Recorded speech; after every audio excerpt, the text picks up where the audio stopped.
Welcome to Natu Reads, an audio library of revolutionary texts.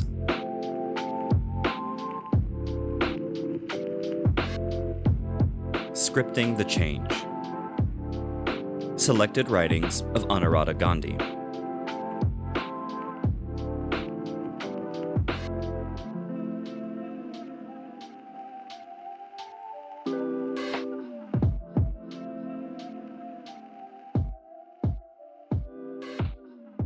Section 1.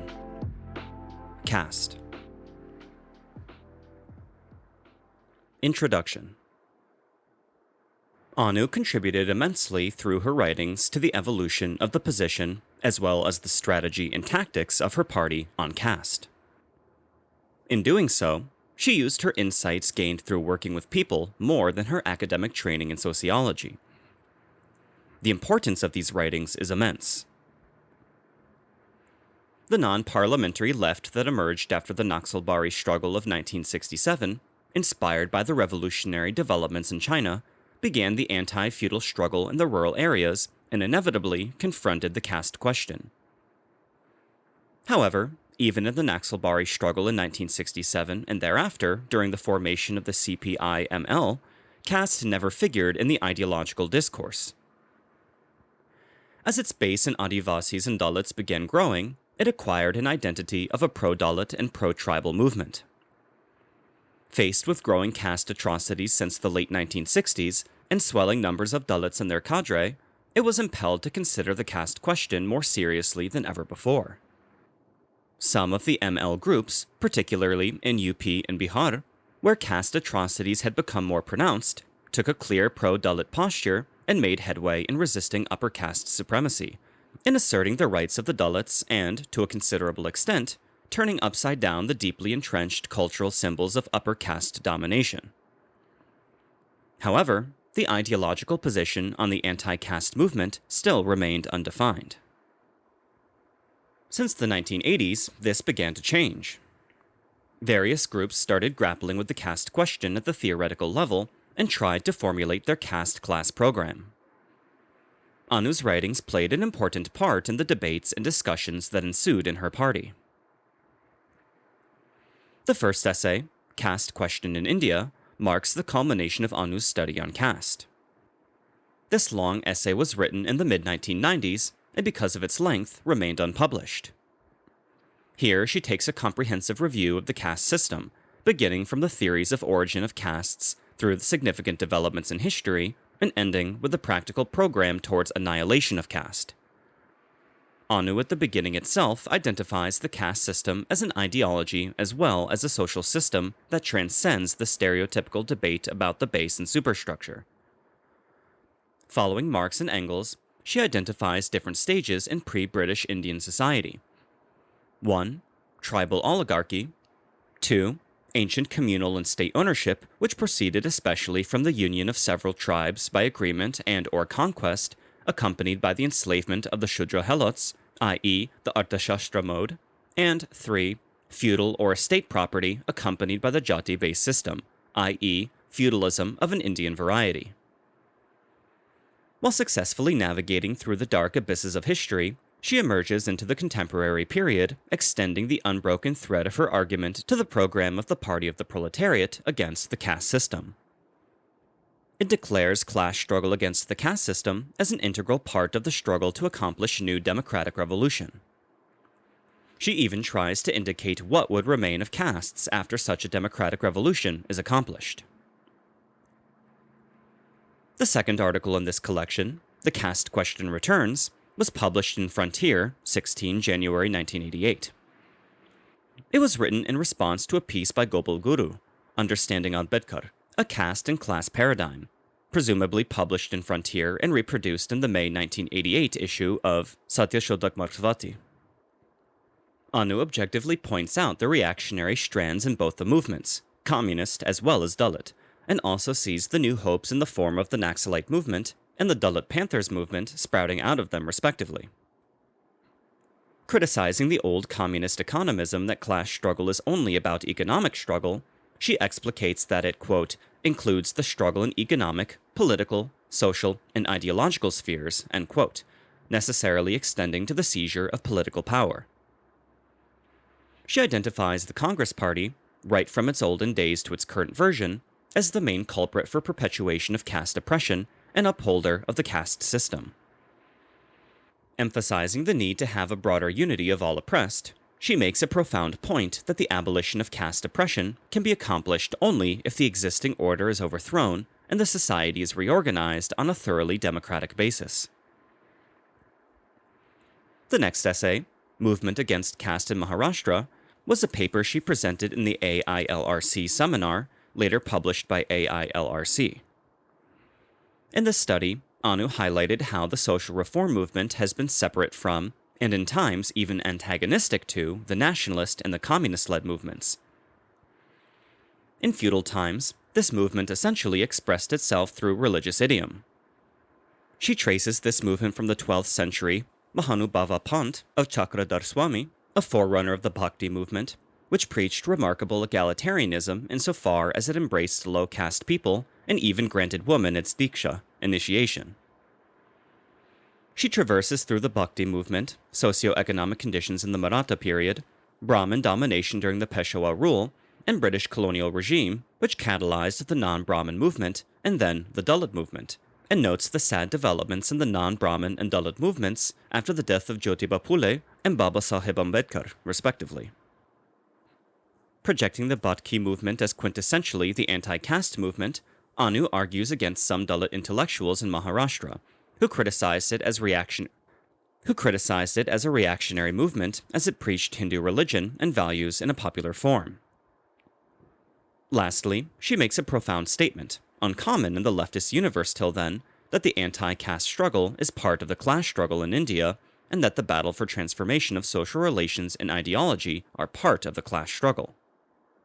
The last article she wrote was on the infamous caste atrocity in Kairlanji.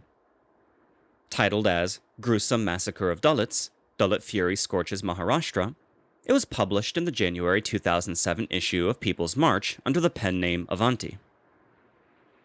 After describing the facts of the case, she observes that the Kairlanji carnage exemplifies how casteism afflicted not only Indian society, but also the major political parties and the entire state machinery. At the same time, she notes the enormous revolutionary potential of the Dalit masses. Their spontaneous uprising showed that they are prepared to cast off the yoke of their corrupt leaders and can accept new alternatives. She proclaims that this new alternative lies with the Maoist party, because only it is prepared to fight not only all the manifestations of casteism and its horrifying form and untouchability, but also eradicate it from its roots by destroying the very basis from which it emerges, the semi-feudal base and the feudal culture. The important thing to note in these writings is the evolutionary departure from the traditional position of the communist parties. Insofar as these writings in their essence are reflected in the position of Maoists, they indicate the importance of her contribution to the revolutionary project. Caste Question in India. The caste system has been one of the specific problems of the Indian democratic revolution. It is linked to the specific nature of the evolution of Indian society and has been one of the most important means for the exploitation of the laboring masses. Sanctioned by the Brahminical Hindu religion, Varnashrama Dharma legitimized the oppression of the working people and the enslavement and degradation of one section of the masses, reducing them to a near animal existence. For the ruling classes in India, from the ancient to the modern period, the caste system served both as an ideology as well as a social system that enabled them to repress and exploit the majority of toilers. Invaders from other lands who came to rule over India adjusted with this system, as it suited their class interests. Religions like Islam and Christianity, which profess the equality of all men, adjusted with it, allowing its believers to be divided on the basis of caste, because they did not interfere with this system of exploitation. Today, caste ideology is still an important part of the reactionary ruling class ideological package, and it serves to divide the working masses, hampering the development of class consciousness and a unified revolutionary struggle. At the same time, caste-based occupations and relations of production Caste-based inequalities and discrimination, the practice of untouchability, and the belief in Brahminical superiority are still as much a part of the socio-economic life of the country. Caste is being used in the corrupt electoral politics of the ruling classes. To root out the caste system, we must first understand its origin and development, and evaluate the successes and failures of the various struggles against the caste system and Brahminical ideology. Origin of the caste system. The history of the caste system can be traced back to over 3,000 years. It is inextricably linked to the development of class society, emergence of the state, the development of the feudal mode of production, and the continuous but often forcible assimilation of tribal groups, with their own customs and practices, into the exploitative agrarian economy. The origin and development of the system can be traced through the following periods. 1. Vedic period. The period from 1500 BC, when Aryan pastoral tribes and non-agricultural tribal communities took to agriculture. The emergence of agriculture as the dominant production system, to the rise of the state around 500 BC. 2. The period from 500 BC to the 4th century AD. The period of the expansion of agriculture based on Shudra labor, the growth of trade and its decline, the rise of small kingdoms, to the emergence of feudalism. 3. The period from the 4th century AD onwards, when the development of feudalism took place, the Brahminical Hinduism and the Jati system acquired their complex and rigid form. For a country as vast as India, and a history so ancient, the above can only be broad periods which can be covered here, but there will be differences in every specific region. Yet the broad trends apply to the whole of India. Indus Valley Civilization and Caste. Some Marxist historians have speculated that the roots of the caste system may be traced to the theocratic Indus Valley civilization and in the tribal belief in magical power and pollution, common among the Dravidian tribes. But there is no substantive proof to support this speculation, nor is there any adequate explanation as to why such a complex system would exist in this earlier period. That the Harappan city population was divided into these classes with endogamous hierarchically placed groups is not yet known. It is a fact that the primitive tribes possess belief in the magical power of certain objects and in pollution, but from this one cannot conclude that in the earliest period, whole sections within tribal communities were considered permanently polluting. Hence, we cannot conclude that some form of the caste system existed in the pre-Vedic period. The study of this earlier period of history, 3000 BC to 1500 BC, shows that even before the Aryan, Indo-European, tribes entered India, various communities and tribes with varying economic and socio-cultural systems existed within the country. Some had developed agriculture, a division of labor, and even trade, and there were sharp class differences. They were in the Copper Age. Others ranged from shifting civilization, chum, to hunting, fishing, and food gathering. Some were herders. Many of them had matrilineal social organizations.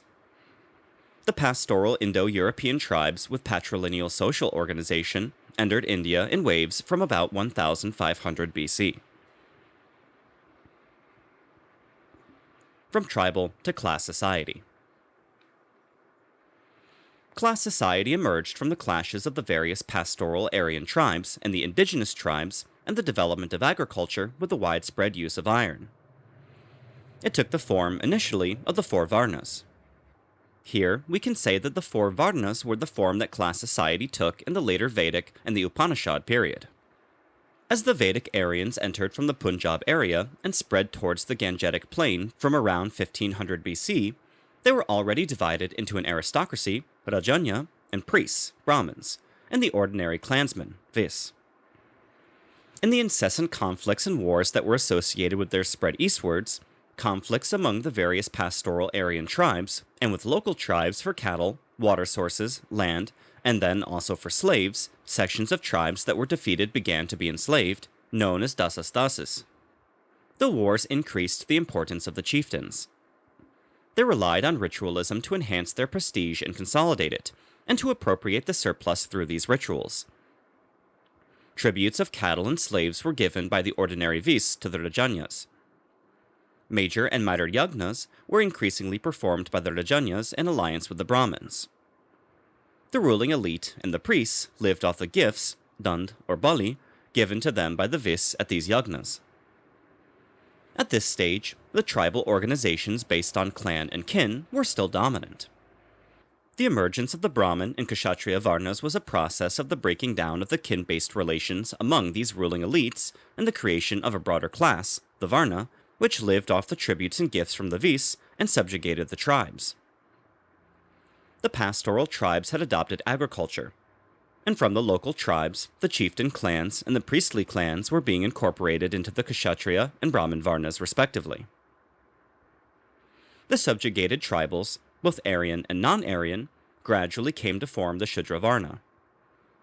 All of them were not slaves. While domestic slavery existed, it was basically the Vaishya peasants, from the vis the broader Vaishya Varna emerged, and the Shudras who reared the cattle and tilled the soil.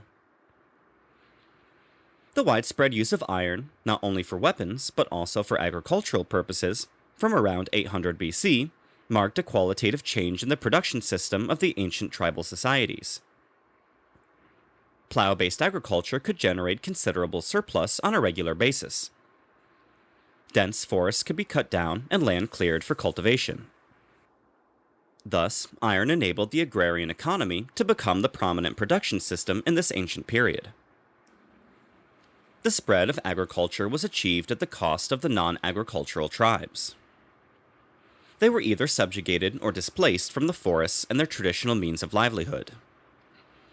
The conquest of new territories and the possibility of regular settlements further enhanced the importance of chieftains. Tribal oligarchies emerged. Many of the chieftains turned into kings who needed grander yagnas to consolidate their rule not only over their own clans and tribes, but also over the territories they commanded, the Janapada. The Varnashrama Dharma was already being developed by the Brahmin priestly class. The rituals became more complex, elaborate, and wealth-consuming. These rituals were the means by which the surplus could be redistributed. The surplus appropriated in the form of gifts was shared by the ruling Kshatriyas and the Brahmin priests. Gifts were no longer voluntary, they were forced. The Arya Dharma and the Varna ideology legitimized the increasing power of the kings and priests and the absorption of the subjected tribals into the lower Varnas. It became the ideological expression of the classes that had emerged from the womb of the various tribes. Those groups that did not accept the rituals and forced tributes were considered anarya or mlecha. Development of agriculture, including paddy cultivation in the Gangetic Plains, was accompanied by the increasing division of labor and the growth of trade. Private property and land emerged. Towns developed. Few classes came into existence: the Vaishya traders and the Gahapatis, the landowners. The Gahapatis did not themselves till the land, but got slaves or Shudras to till it for them. Tensions between the upper two Varnas and the lower two Varnas, and between those who owned and those who labored, emerged. This led to the emergence of the ancient state. The first states emerged in the Gangetic Plains, in Bihar. Rise of the state. The emergence of the Kosala and Magadha monarchies around the 6th century BC was the form in which the state developed in ancient India. The ruling clans in the proto-states and these early states relied heavily on yagnas and rituals to buttress and legitimize their rule. The early states had the explicit function of upholding the Varna order and private property. Gifts were replaced by taxes. But the upper two Varnas, the Brahmins and the Kshatriyas, were not taxed. A standing army came into existence. The Varnashrama ideology reflected and buttressed this class situation in the interests of the ruling Kshatriyas and Brahmins. Quote, "The Brahmin and the Kshatriya enclosed the Vaishya and the Shudra." End quote. Quote, "A Vishya, a tributary to another to be oppressed at will. A Shudra, the servant of another, to be removed at will, to be slain at will." End quote. In the context of the differences between the classes becoming sharp, the Varna divisions had become rigid. Social distance and endogamy came to be emphasized. But the newly emerged classes, the lower two Varnas, and the non-subjugated tribal communities did not accept this ideology and the Varna hierarchy with Brahminical superiority. The rise of the Lokatya, Mahavir, Buddha, and other opposing sects and philosophical systems was a challenge to this Vedic yagna-based Brahmanism and Varna-based hierarchy. These sects gained the support of traders and artisans organized into guilds and the semi-tribal kings and chieftains. Later, with the consolidation of the state formation with the Mauryan rule, 4th to 3rd centuries BC, the reduction in the importance of yagnas, and the consolidation of the agricultural economy, Brahmanism itself underwent transformation. Reducing the importance of yagnas and borrowing certain principles from Buddhism, Brahmanism tried to reassert its ideological role. Yet, it had to contend with Buddhism and Jainism for commercial and royal patronage, and for social domination. This reflects the struggles put up by the various classes and peoples to the consolidation of the caste system based on Brahmin-Kshatriya superiority. Yet, Brahmanism played a key role in the development and consolidation of the state in ancient India and the development and formalization of a class society in the form of the Varnas. The Mauryan Empire. The Mauryan Empire, which rose in the Magadha region in the 3rd century BC, was the first major, fully formed state in India, after the Indus Valley civilization. It was an ancient communal and state ownership type of state with Shudra-based production. The origins of the Mauryas themselves are obscure, but the state was guided by the famous Brahmin Kautilya, also known as Chanakya.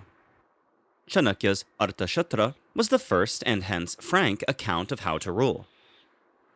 It laid down the principles of statecraft without any ideological or religious cover-up. The Mauryan state was a centralized state which took the responsibility for the extension of agriculture and trade. This Arthashastra state settled groups of Shudras where lands could be cleared and brought under the plow. The Sita lands were farmed directly by the state with the help of Shudra, serf labor, under an autocratic regime, while Rashtra lands were farmed by the free peasantry, Vaishya. These Rashtra lands were taxed on various counts. The state took taxes from the Vaishyas and labor from the Shudras, providing them with the necessities of cultivation. While slavery also existed, slaves were used primarily by landowners for domestic work and by the state for processing the grain collected in the form of taxes and for the production of some commodities. The state also monopolized the mining of minerals. By this period, a class of dependent peasants and laborers, helots, Shudra by Varna, had been consolidated. But the Vaishyas who carried out trade and settled in urban areas began to distinguish themselves from their peasant brethren. In latter centuries, peasant cultivation became the hallmark of the Shudras.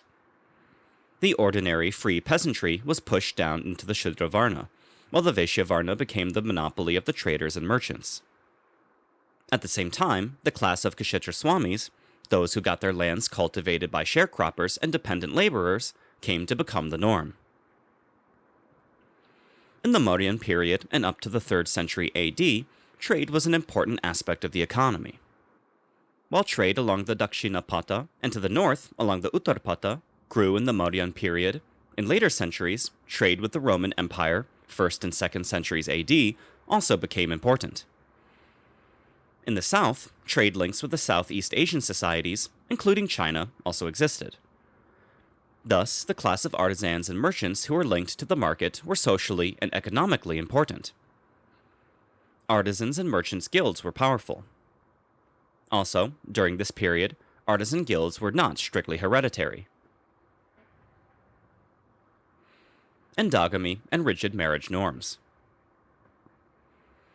The restrictions on marriage, part of the tribal endogamous practices, were adopted by Brahmanism, though their social purpose became different. In the early Vedic period, tribal endogamy was not strictly followed in the assimilation of groups. But as class differences started to emerge and the need for a large number of laborers grew, the two upper Varnas enforced strict rules regarding the form of a marriage, a method of distancing themselves from the lower two Varnas, while at the same time sanctioning hypergamy. Hypergamy is the marriage of a man of a higher Varna to a woman of a lower Varna. Hypergamy allowed converted Brahmins and Kshatriyas to seek partners from among their own tribesfolk, absorbed as Vaishyas or Shudras.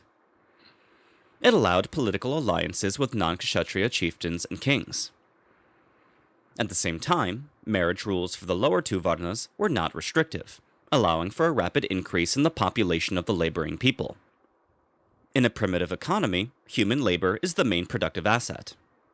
Hence, even marriage rules developed according to the interests of the ruling classes and gained ideological legitimacy through the rigid Varna divisions. Spread of Buddhism and Jainism.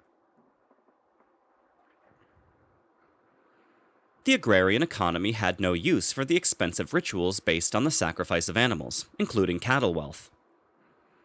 The Vaishyas and Shudras, who paid taxes and labored, discontented with their inferior social status, supported the new preachers like Mahavir and Buddha, and the sects established by them which opposed these yagnas and the superiority of the Brahmins who promoted them. These sects opposed the Varna hierarchy, and Buddha's sanghas were open to all members, including the lowly chandalas. But neither Buddha nor Mahavir preached against the new relations of production that had emerged, and a slave could not join the sangha without the permission of his master. Shudras from the Sita lands were also not free to join the sanghas. However, both Buddhism and Jainism spread all over India, gaining the support of the powerful artisan and merchant guilds. Although their philosophical content and material form changed over the centuries, they provided a tremendous challenge that lasted for over 1,000 years. The early ascetics, the Buddhist and Jain monks, became part of wealthy monasteries which were supported by lavish gifts from merchant and artisan guilds and others. From around the 2nd century, as royal patronage increased, and they received land grants, these monasteries also became land-owning institutions. Yet these religions retained their influence, and Buddhism maintained its image as a religion that opposed the hierarchical Varna order and Brahminical superiority. Brahmanism in a new form. With the decline of yagnas, a transformation in the social role of the Brahmins took place, and with that, Brahmanism also underwent a transformation. Brahmins, encouraged and protected by kings, brought the borders of the kingdoms under agriculture, in the process Aryanizing the tribals in the region. From Ashoka's times, the free peasants and the Brahmins migrated in search of fresh lands to bring under agriculture. The ashrams set up by the Brahmins in the forests were the pioneer settlements that developed contacts with the tribes in the area and brought them under the command of the plow and the Vedas. The local tribals were incorporated almost wholly as jatis of the Shudra Varna, and retained their tribal customs and became the laborers of the land, carrying out the various tasks necessary for agricultural operations. The tribal elite were incorporated into the Brahmin Varna. The Brahmins changed the form of their religion. Sacrificial yagnas became symbolic. The principle of ahimsa was adopted from Buddhism. The older Vedic codes, which were glorifications of pastoral life and wars, gave way to newer gods, like the cult of Krishna and also Shiva and later Vishnu. Tribal rituals were adopted. For instance, the Agani rituals, performed only by Brahmins in South Indian temples, were non-Vedic in origin. Tribal worship of mother goddesses was also incorporated into the Hindu religion. In fact, with the development of feudalism, the feminine names of certain tribes, e.g. Matangi, Chandali, Kevarti, and their tribal totems, were also incorporated into the Hindu fold. Gods and goddesses were incorporated into the Hindu pantheon as avatars of the main god, Vishnu. This was the ideological manifestation of the social process of the absorption of tribes and semi-tribes into the spreading agrarian economy at the lower levels of the social hierarchy. The significance of the Varnashrama Dharma in this process, the importance of the Brahmins in the unfolding agrarian economy, and the generation of surplus, their role in the daily and seasonal rituals connected with cultivation, increased their importance and social base.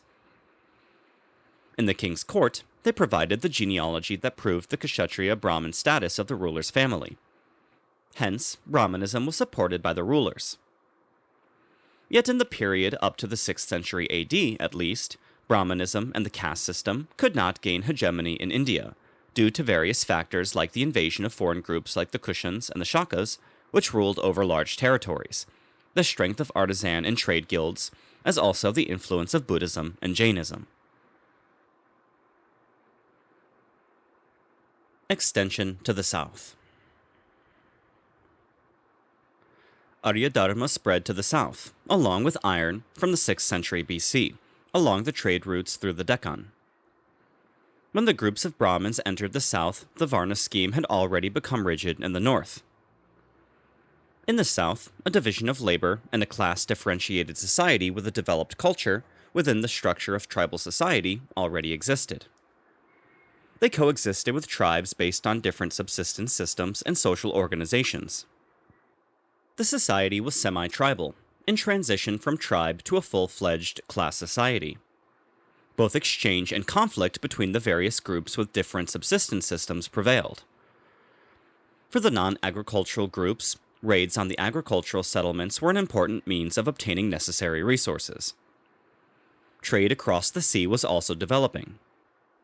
Brahmins, with their knowledge of iron and superior technology of cultivation and the Varna scheme, obviously suited the peasant settlements and their chieftains. The Varnashrama Dharma also helped to bring order to the society in which conflicts between the peasants and the laborers had emerged. In keeping with the change in the north, the peasant communities were incorporated into the Shudra Varnas. The chieftains closely linked to the peasantry did not form a separate Varna. The local priestly clans became part of the Brahmin Varna. Buddhism and Jainism also spread in South India from the 3rd century BC, and they attracted a following among different sections of the people, artisans and traders in the towns, and semi-tribal groups. With flourishing Roman trade, the Buddhist and Jain centers received major donations from the artisan and trade guilds. The three religions contended for political influence, and all three got support in greater and lesser degrees. Brahmanism itself expanded in the form of various sects, the most prominent being Shaivism and Vaishnavism. These devotional sects drew upon popular tradition and thus helped to transform a scriptural religion into more popular devotional cults, which could strike roots among the peasantry and others. The philosophical content to this new Brahmanism was given by Sankara in the later period, 800 AD. The Veerashaiva preacher not only contested Jainism and Buddhism, but also organizationally strengthened the religion by establishing the maths in different parts of the country. State formation in the south. The first major state formation in the Deccan took place with the establishment of the Satavahana power in the 2nd century AD. The Satavahanas, also known as the Andhras, supported the Brahmins in the Chatuvarna system. But they also financially supported the development of the cave monasteries in the Deccan and the Buddhist center at Nagarjunakonda and Kanchi. In the deep south, the rise of the Pallava Empire in 575 AD marks the first important state formation. This marked the domination of the agrarian economy over the other modes of production in the region. The Pallavan state introduced important changes in political and military organization, and also promoted Brahmanism, by the setting up of Brahmin villages as centers of learning and promoting the use of Sanskrit. Pallava rule was based on the landowning peasant class, and kings promoted the expansion of the agrarian order. The first Pallavan ruler is said to have distributed 3 lakh plows that could be pulled with bullocks. It is from this period that the clashes between the three religions became sharp, and there are many historical accounts of the conversion of kings and the persecution of other religious groups. Mahendravarman, the Pallavan ruler, converted from Jainism to Shaivism and is said to have killed 8,000 Jains. The first Pallava ruler was also a Jain who was converted to Shaivism. The early Hoysalas were also Jains. Brahmanism provided the legitimacy to the rulers of the Chakravartin, the ruler over a territory, which replaced the king as the ruler over his people. The Brahmins became the religious basis for the legitimacy of the state that emerged. The Varna scheme became the means to break the kinship structures and create broader class-type identities. Hence, Brahmanism consolidated in South India with the support of the state. The close alliance between the Brahmins and the ruling groups can also be seen from the fact that in the Brahmin centers for imparting education, the Gatikas, both religious scriptures and the martial arts were taught. The art of administration was also imparted in these centers.